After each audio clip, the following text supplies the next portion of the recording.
All right, so before we begin this video, let's have a real talk time. Cooler Master's marketing team approached us with this new case they were developing and wanted us to review it. So we thought, sure, why not? We were expecting them to give us some long presentation and a PowerPoint with different things we had to highlight. But you know what? They didn't. They simply gave us two cases, two power supplies, and said, build something cool in this case. Here's some instructions and some key points. It's sort of the same thing.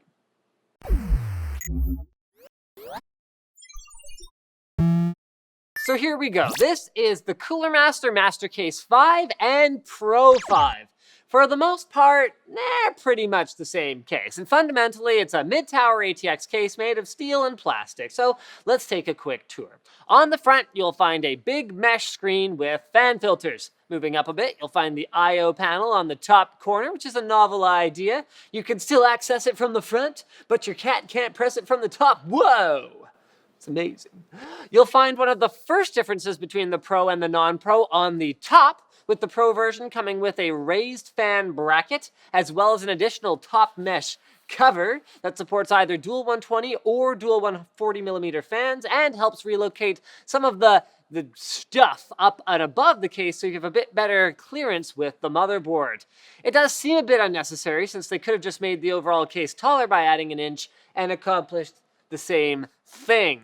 One thing we did really like were the two handles on top. They're mounted very sturdily to the chassis itself and offer great leverage for carrying the case around. The right side is plain as usual, while the left features a windowed side panel on the Pro version and a regular black steel panel for the non-Pro. We do like the fact that these side panels use a new clip design that's both stronger and much easier to slide on compared to traditional side panels. You sort of place the panel down, tilt it, then slide it on or off. It's not quite as good as a full hinge, but it's a step in the right direction.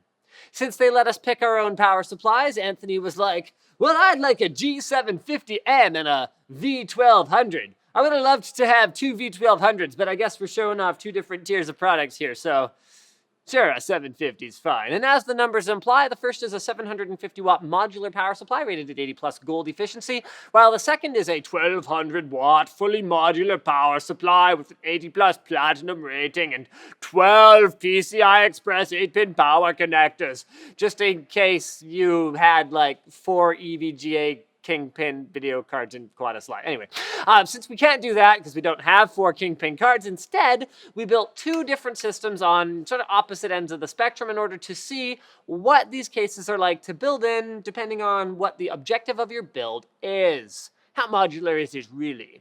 So Anthony completely gutted one of the case and put all the brackets and mounts and trays into the other. It was pretty simple since Cooler Master uses new standardized mounts for all of their cages. So here are the two systems that he ended up with. Let's start with the non-Pro case. Pretty standard stuff, kind of pretty high-end system designed for work and play. So inside, there's an Asus Z170 Deluxe motherboard, a Skylake Core i7 6700K processor, a Be Quiet Dark Rock 3 CPU cooler, 16 gigs of Corsair Vengeance DDR4 memory, an Asus Strix 970 graphics card, 2 HyperX SSDs, and 7 Western Digital Red hard drives. In the other system, we went for an extremely high-end, balls-to-the-wall type of build. It's got an Asus X99 Deluxe motherboard, an Intel Core i7 5960X Extreme Edition processor, 32 gigs of HyperX Predator DDR4 memory, the Asus Ares 3 graphics card hooked up to the new EK Predator 360 liquid CPU cooler, and 2 Intel 750 series NVMe drives that are just kind of showing off. Yes, it's overkill, but it does happen to be super minimalistic and shows off what we're excited for in the future. Very nice cable management. I don't know about you guys, but plugging in SSDs and hard drives, yeah, it's not tidy. So, I'm going to get PCI Express SSDs. So what did we learn from these two systems' construction? Well, they were a breeze to build. There's over an inch of space behind the motherboard tray, which makes routing cables very easy. If you're even lazier, you can just stuff cables into the bottom chamber since it's nicely hidden away by that mid plate. The grommet covers are a little stiff, but they stayed in place no matter how many cables Anthony crammed through them, which is definitely a plus. I remember particularly the Fractal Design Define R2 was one of those ones where the grommets were stiff, but they didn't have enough of a lip, so when you tried to push something through it, they just came out.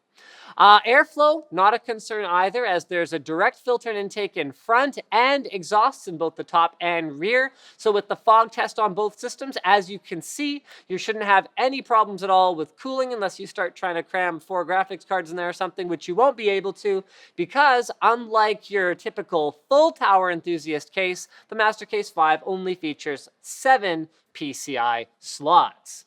I guess the only major downside that Anthony found with this case was the power supply shroud. It's one of the few pieces that can't be removed, which could be a problem for modders or people looking to do a custom water cooling loop. There's only about 45 millimeters of space in the front, so fitting a 360 millimeter or 240 millimeter thick radiator would be difficult, which is to say it wouldn't go there. And it also eliminates the ability to put a really tall tube reservoir in the build. So overall, looks like a pretty good enthusiast and gaming case, easy to build in, fair amount of flexibility, and not that expensive. There are lots of ways to hide drives and cables, whether it's in the bottom, in the front, in the top, in the front, and behind cable management spaces we already talked about in the back. And they also offer some accessories already in their online store, like additional drive cages, windowed side panels, and the like. But those are things that you would get already with the Pro version anyway. Wouldn't have minded seeing some more unique accessories like a PWM fan splitter, or better yet, controller, or some sound dampening material that's custom made for the case, but who knows what's to come in the future. So thanks for watching, and let us know if you guys think this is the Master Case, or if you don't, in the comments below. If you enjoyed this video, then you can click over here for more videos, over here to tweet at us, and as always, be sure to like and subscribe for more videos like this from NCIS.